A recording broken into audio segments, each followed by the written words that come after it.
Hey everyone. So I wanted to do this video today. The last video I did it on empaths and the different kinds of empaths that there are.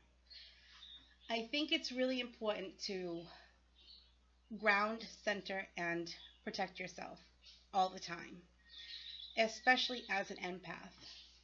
But even if you're not, it's still important to do these things. So I have my notes, because I always have notes, and on different ways to ground, center, and protect yourself. So the first thing I'm going to go through is grounding yourself. And different ways that you can do this is you can go for a walk or do anything physical. When you focus on the physical body, you can connect and get rid of any unwanted or excess energy. So when you do that, sorry, I feel like my hair is in my face. So when you do that, you are actually getting rid of, just by going for a walk, going to get some exercise, whatever you're doing, you can get rid of that excess energy, which can kind of, when you have a buildup of energy, it can manifest in different ways. You can feel spacey or disconnected, or even just not yourself. You get this, you get agitated, you get short with people. So it's really important to ground yourself. And this brings the energy from the head back into the body. The second thing that you can do to ground yourself is to clean something, which I know it sounds crazy because, people clean all the time. But when you get into,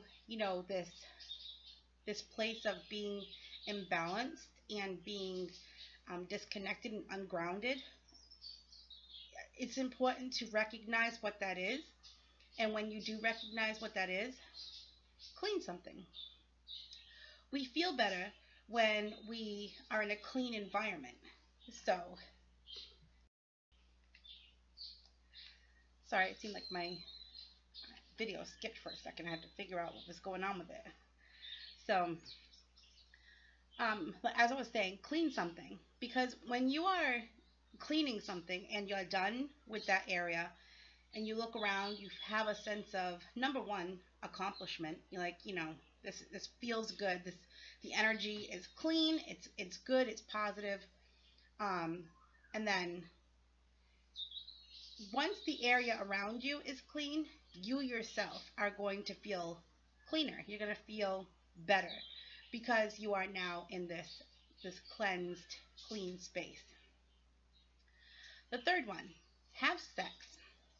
Don't be, like, I know that some people get, oh my God, like she said sex, but we're all adults. So, if you have a partner, even if you don't have a partner, just go out. Let me specify. No well, then again, if prostitutes are your thing, I'm not judging. I'm not telling anybody. Let's move on. Okay, so intimacy brings you to the present moment, and it's also a natural pain reliever. When you have sex and you get to the point of orgasm, it's a natural, it releases endorphins. Having sex is a pleasurable experience, which releases endorphins, which is good for your body. So when this happens, it brings you to the present time, and this is a great way to ground yourself. The fourth one is soak in warm water. So you can do this either like in a foot soak, or if you go get a pedicure, however you decide to soak yourself. You can either soak in a hot bath, use essential oils, different kinds of salts, whether it be mineral salt or Himalayan pink salt or sea salt, whatever you choose. Soaking yourself in warm water is a really good way to ground yourself. Number 5 is eat something. Now, you might say I eat something all the time, or I eat my meals, or when you're starting to feel a little spacey, sometimes the energy can build up, and it's good to bring yourself back down and bring that energy down too. So you can eat something, eat a meal, eat a snack, eat something. The process of digestion helps bring the energy down from the crown and the third chakras back into your body. Root veggies are said to be really good for this purpose because they are grown underneath the earth's surface. So they're considered more earthy, I guess you want to call them. So where they're a more earthy type vegetable, they might be better to eat. This could be a carrot, a potato, whatever. Are potatoes even underground? I know carrots are. I don't know. I eat the potatoes. I cook the potatoes. I don't grow them, so I don't know. Don't kill me. So another thing is chocolate. Chocolate is really good. Not Hershey Kisses, not, the Hershey bar. We're talking like the highest percentage of cacao that you can get in a bar. Um, and the key to chocolate is bitter is better. So the more bitter it is, the better it is. So because you're getting raw chocolate. Raw chocolate does not have a sweet taste. Raw chocolate is bitter, but it's still good. They have specialty organic chocolates that are they have a high percentage, 85 plus percentage of cacao, which is really, really good for you. So I suggest you try that. Number 6, walk outside barefoot. Obviously, take caution of wherever you are. If you live in the city and there's broken glass or needles or whatever the case may be, you want to be cautious. But walking outside barefoot, you and the earth become connected. And this is one of, to me, the greatest ways to connect with the earth. A lot of people, forget about that connection when they live every day in working and trying to provide for their families, coming home and cooking and cleaning, and they in the middle of all that chaos, they lose that connection with the earth. And I think it's important. I mean, this is why when people go to the beach and they walk barefoot in the sand and they walk along the shore, that's a feel good moment for them. They go home, they feel good. The beach is a good place for a lot of people. They get that connection with the earth. Number 7, do anything outside. This could be a hike, a swim. You could lay out in the sun for a little while, use protection. You can lay out in the moonlight. You can do yoga outside. You can go for a walk outside, get some exercise, walk your pet. If you have a dog, I mean, any of these things, being outside and breathing fresh air and enjoying the elements is great for grounding purposes. Number 8, hug a tree. Now, I mean, I know this goes to if you have the people that call other people tree huggers. I would much rather be referred to as a tree hugger than a miser. It's just my opinion. I would much rather hug trees than to be a miserable person and just not connect with myself. Just my opinion, but that's how I feel. There are actually, and I just want to throw this little fun fact out there because I think this is really interesting. Japan actually has designated forest, tree hugging forest, for people to go and hug these trees. And they take this very, very seriously. They go there and they tap into the tree's energy and they absorb the tree's energy, and they're said to have healing powers, which I absolutely believe. And I mean, that's just something I believe in anyway. The nature has an amazing quality of healing illness and things like that. So hug a tree. Don't be afraid to hug a tree. If you're out and you come across a tree, give it a hug. You never know how you might feel afterwards. Number 9, gardening. Bonus points on root veggies. Have to let me know about those potatoes because I'm not sure. So, gardening. Ditch the garden gloves. You don't need to use garden gloves. There's no connection if you have something protecting your hand from the earth. You want to get dirty. You want to get that dirt on your hands. Don't be afraid of getting dirty. Like, I don't know when everybody all of a sudden became afraid to get some dirt under their fingernails. That's why they made soap and water. Just wash it off. But don't be afraid to get your hands dirty. Get right in there. Get that soil all in your fingers. As I look evil. Just sorry.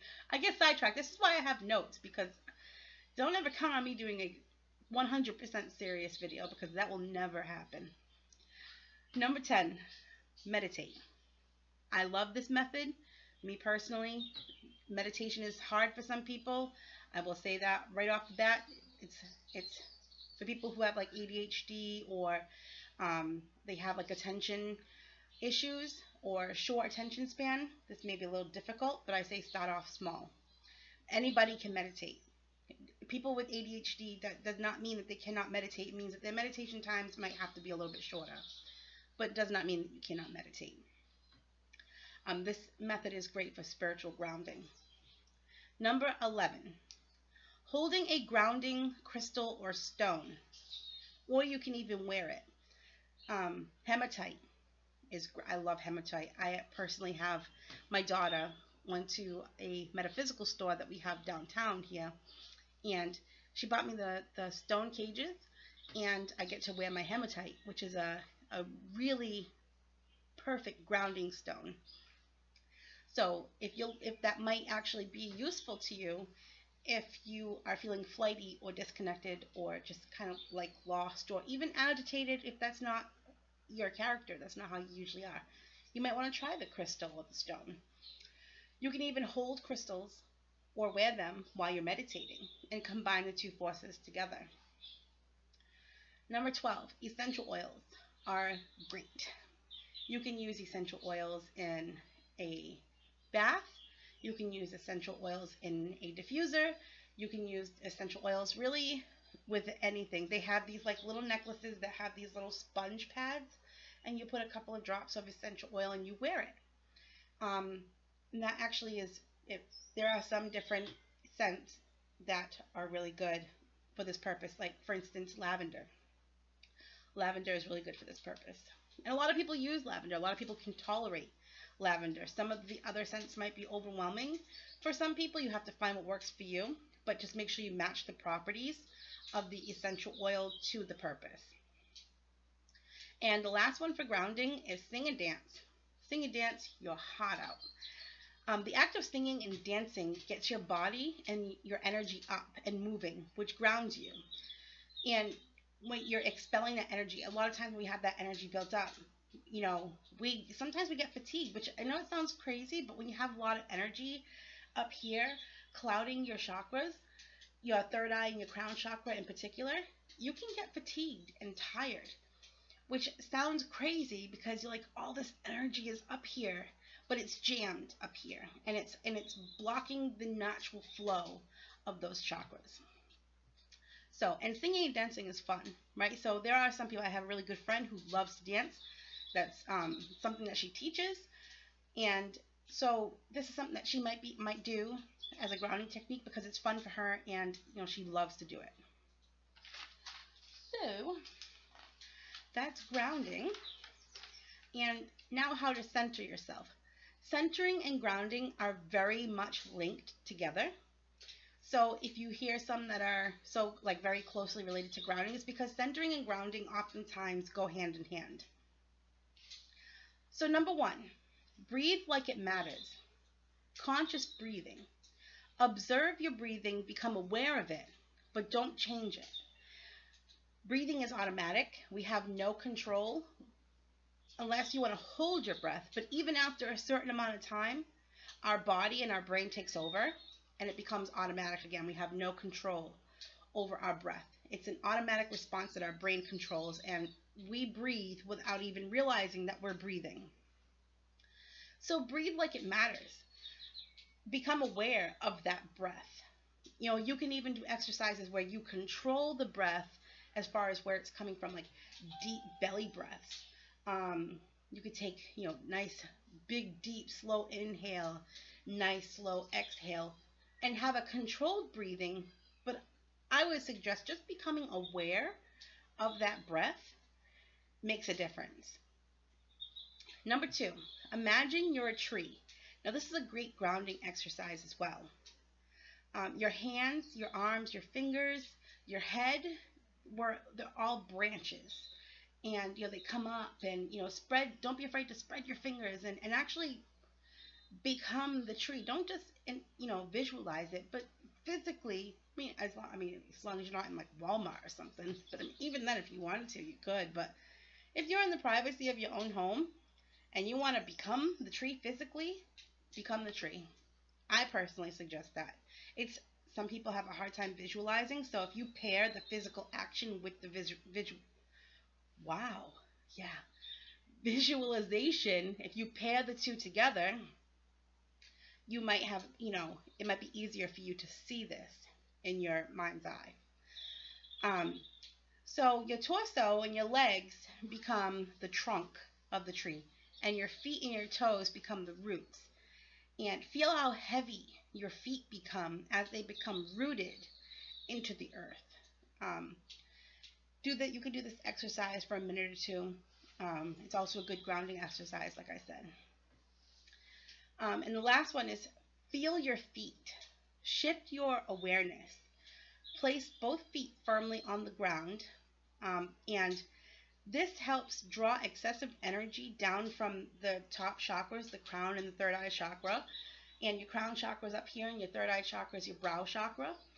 And that helps bring the energy down from these chakras that they're kind of stuck and they're polluting and jamming these chakras. Brings it down and brings it back into your body. And pay attention to the sensations that you feel in your feet. Because even though this is like an exercise, you're affecting the energy in your body, and you'll be able to feel it as long as you are aware of it. So, and the last one is ways to protect yourself. Now, excuse me, this is huge for me, and this should be huge for you too, because we live in a world where we are affected by everything, by everyone, and we live in a world where we can't escape because we have social media, and we have our TVs and the news, and we have Facebook, Twitter, Instagram, Snapchat, this, that, whatever it is. Family, friends who have all opinionated, right? Some people are energy vampires. Some people are just naturally negative and toxic, and they can affect you in a fairly negative way.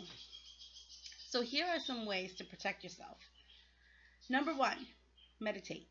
This seems to be like a cure-all, because it's always but meditation, it gets you in touch with your higher self. Not only your higher self, but it gets you connected with the universe. So meditation for me is always key in everything. Meditation can help reverse chaos, and it brings peace to your mind. Meditate with intention and create a stillness to tune into your surroundings. So try not to sit there for 5 minutes and allowing all of these thoughts and everyday things to pop into your head, which may be hard for some people if their mind is always going. That's a lot of us, Try, though, to clear the mind. Now, it does not mean try to block these thoughts from popping in, because we're human and it's going to happen. What this means is that when a thought pops into your head, toss it out. Just toss it out, because you need to and then refocus. Don't give up. Don't get frustrated. Just know that you're human and you're going to have thoughts, and this is like our brain's way of just kind of dealing with silence, where we live in a busy world. So when we have silence, it's only natural it's like, our brain is like a superhighway, and these thoughts just happen, and you just have to toss them out and train your brain to become silent. Number two, withdraw your energy. This one is huge for me, huge. And I cannot stress number two enough. Withdraw your energy. Avoid eye contact, physical contact, or even speaking with someone who is toxic. The second that you allow someone into your energy field, they can manipulate it. So anybody who is toxic, a narcissist, a negative person, avoid them at all costs. At all costs. Just remove any contact whatsoever with this person. If their vibrations or their energy are negative and toxic, you want nothing to do with them. I promise you. Remove people from your life and all social media that is toxic. Now, this, excuse me, I cannot stress enough as well. I don't care if it's family. I don't care if it's friends. I don't care if it's people you've known for 30 years. If they are toxic and they are affecting you in a negative way, you have to cut your losses. You have to say, you know what? It's not worth my energy to make them happy. It's not, my energy is not the price that I'm willing to pay to appease someone that makes me unhappy. It's not worth it. So get rid of them. And I don't care if it's family. You know, you can still see each other on holidays and be friendly with one another. You know, just prepare yourself beforehand. But as far as everyday contact, you don't need it. You don't. So, also, any gifts that were given to you by a toxic person, those gifts can hold energy. Let's say if somebody gave you a necklace, right, for Christmas, and that person is becoming increasingly unstable and they become a really negative force in your life. You want to get rid of them and that necklace, because that necklace is going to hold energy, and every time you see it, wear it, touch it, it's going to have a negative effect on you. Just take these off. Let's hopefully I can see. It's starting to get a little dark in here. So I got to make this quick before it goes black. Or I could just turn on the light, but we're just going to make this quick. So, all right. Excuse me. If you compromise these steps, you compromise your energy. So if you do not follow these steps and you allow these people to continue to enter your life and affect you, you are really saying to them that my energy means nothing to me. So therefore it should mean nothing to you.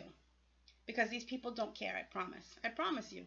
You know, people can tell you that they love you, but it's not their words that prove that they love you, it's their actions. So just remember that. Number 3, listen to uplifting music. When you do this, you are feeding your energy field with good vibrations.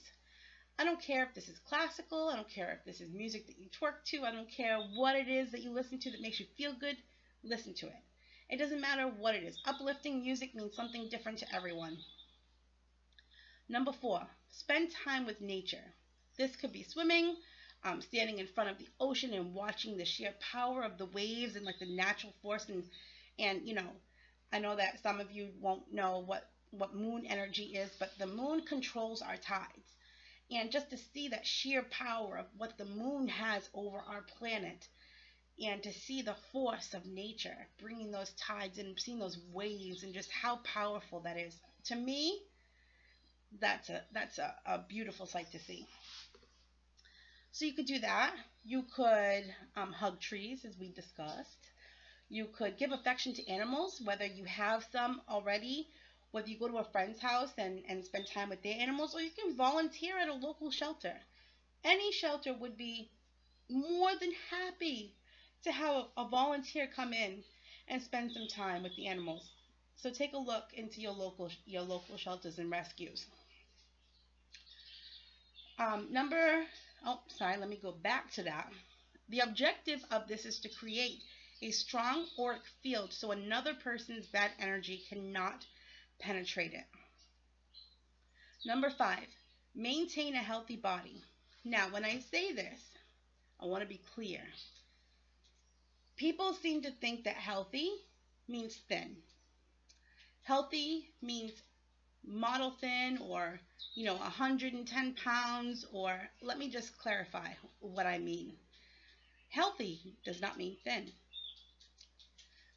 If you are overweight but you eat well and you take care of your body and you get a moderate amount of exercise but you're still overweight, guess what? You're healthy. You're taking all the steps to be healthy. Not everybody who is healthy is thin, and not everybody who is unhealthy is overweight. So just keep that in mind. And I'm not saying that because of me, because I'm not exactly the most healthy person, but I'm healthy. I'm healthy. So um, this does not mean thin. Um, Eat well, drink lots of water, and exercise. The state of your health plays a big part in your energetic defense. So just keep that in mind. Um, Taking care of your body helps you create a defense to keep negativity out and toxicity. Number 6, cleanse your energy. Cleansing clear negative emotions such as anger, jealousy, hate, fear, hurt, shame, etc. These are feelings that you have, not someone else. These are not feelings that are affecting you from someone else. These are feelings that you have. And like I said, with social media and friends, especially today's day and age where, excuse me, Trump is president, I'm not a political person. I will not debate anyone. Excuse me. I will not debate anyone on any social media or even in person on politics. I think politics are personal, and I think that the fact that people are out here on social media bashing one another over their own opinions and what they believe is just ludicrous to me. With that being, I think that, let me start over. So I think that we need to know how to carry ourselves as adults. We need to know how to process our feelings. And when somebody says something that we don't agree with, we have a choice to make. We can debate someone in a friendly manner, or we can degrade them. And a lot of times what I see on social media is people attacking another person for their own beliefs. This happens with everything. This happens with sexuality. This happens with religion. This happens with political views. This happens with everything. And I mean, it's just like the hatred that you see for someone that they don't even know is just mind-blowing. So keep your energy clear and be mindful of your thoughts. And that leads us into number 7, which is refrain from negativity. As a human, this can be difficult. We are opinionated. We have emotions. We have, a range of emotions where we have the ability to feel all of these different things. So it is hard to not judge, I'll say, or think negatively sometimes. But we have to retrain our brains to change that negative thought into a positive one, which it can be very easily done. You just have to be dedicated. Refraining from negativity can mean things like don't gossip about someone, don't spread someone else's bad news, or even your own bad news. It's different if you want to talk to someone about what's going on in your life and you need to vent. That's one thing. But when you're spreading it all over social media because you love the attention, that's another. Don't spread bad news. Excuse me. Limit the TV time, especially news. Excuse me, it's like I can't clear my throat. Especially for an empath, watching certain TV shows can be triggers.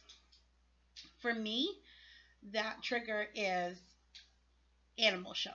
Like watching shows where they're like saving animals from really bad situations. That is so hard for me. Like I cannot watch that and like not break down into a puddle of tears. So it's really hard. It's a trigger for me. Watching the news is a trigger for me to see all that negativity. I can't really watch the news. So realize what your triggers are. Realize what really gets to you. In this light, looks like I have like super black eyeballs.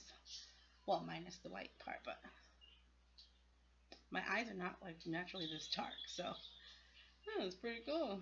Halloween's a coming, so I'm sorry, I'm so dumb.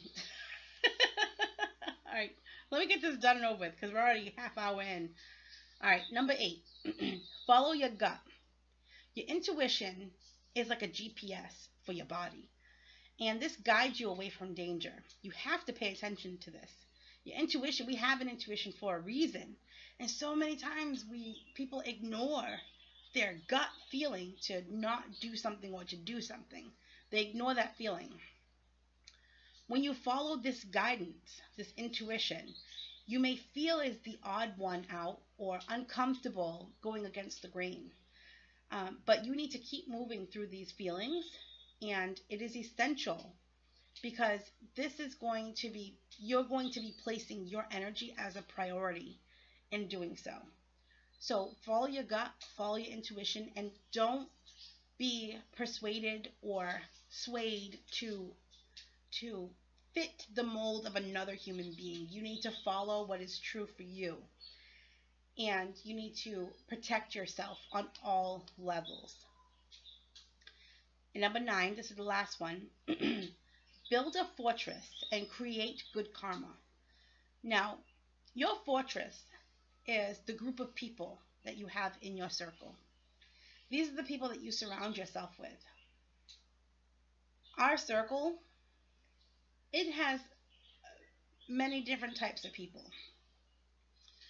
which is fine, but you need to make sure that these people are good people. And they're genuine, they're honest, they are loving and supportive people. If you have someone who always has a problem, they always have a problem in their life, they're being targeted, they're being this, they're being that, they're nasty to other people, those are not the people that you want in your circle, because then they're going to start to spill over into your life. And building good karma is something as simple as doing something nice for another person. Even though we have to protect our own energy and we are a priority in our own lives, we have to also be good humans. And we have to do right for not only ourselves, but for everyone else around us. Going and buying someone a cup of coffee, the person behind you. If you're inside the shop and there's somebody in the drive-thru, and you don't know what you're doing for that person's day. You can make a difference, a huge difference in that person's day. So just keep that in mind. And always keep your thoughts in line. That's a must, to keep your thoughts in line. Because words are devastating. Words can be devastating, especially to those who care about you. So I think that it's really super important to keep your thoughts in line. When you keep your thoughts in line, the words that come out of your mouth won't be devastating to another human being. So, and these are all, that's ways to protect yourself. And also, last but not least, the bubble. I swear by the bubble, and I will suggest and recommend it to you all if you don't do the bubble. But before you leave the house, practice on visualizing a bubble of light surrounding you. You're just walking outside in a bubble of light. Nobody else can see it, but you know it's there. And people just kind of like bounce off this bubble. Their energy just bounces off the bubble. Be conscious of the bubble. You can't say to yourself, when you're leaving the house, oh, I have this bubble. But then 30 seconds after leaving the house, you forget about the bubble. You have to be conscious. I mean, you don't have to think about it all day, but be conscious of the bubble. Be aware that it's there. And protect yourself and your energy. So, and that is it. Now I can turn my light on, so it doesn't look like I'm a demon with black eyes. But, okay guys, bye.